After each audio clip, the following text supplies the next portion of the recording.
حج زندگی میں صرف ایک مرتبہ فرض ہے۔ حج زندگی میں صرف ایک مرتبہ ادا کرنا یہ فرض قرار دیا گیا ہے۔ بار بار حج کرنا یہ فرض نہیں ہے۔ ہاں البتہ اگر کوئی آدمی نفلی حج کرنا چاہے تو الگ بات ہے، وہ جب چاہے جس وقت چاہے وہ جا سکتا ہے، اس کے پاس جب مال کی استطاعت فراوانی ہو تو۔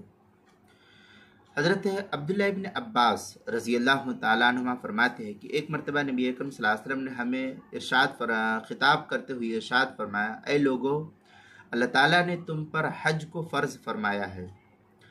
ایک صحابی حضرت اقرع بن حابس تمیمی رضی اللہ تعالیٰ نے کھڑے ہو کر عرض کیا کہ اللہ کے رسول، کیا ہر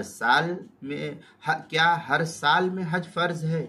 تو نبی اکرم صلی اللہ علیہ وسلم نے ارشاد فرمایا، لو قلتها لوجبت ولو وجبت لم تعملوا بها ولم تستطيعوا ان تعملوا بها الحج مرہ فمن زاد فهو تطوع۔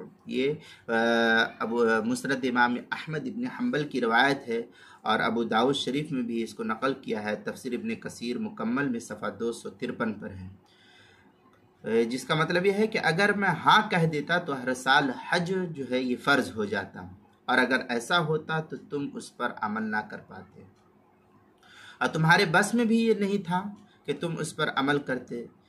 حج تو بس ایک مرتبہ فرض ہے، اور اس سے زیادہ یہ نفل ہے، پھر انسان جتنی مرتبہ چاہے وہ خود کرے، اللہ تعالیٰ کی طرف سے یہ فرض نہیں ہے۔ فرض صرف ایک مرتبہ ہے جب اس کے پاس اس کی استطاعت ہو تو۔ چنانچہ یہ کیا نام ہے، کتاب المسائل کی 3 جلد صفحہ 61 پر بھی اس کو نقل کیا گیا ہے۔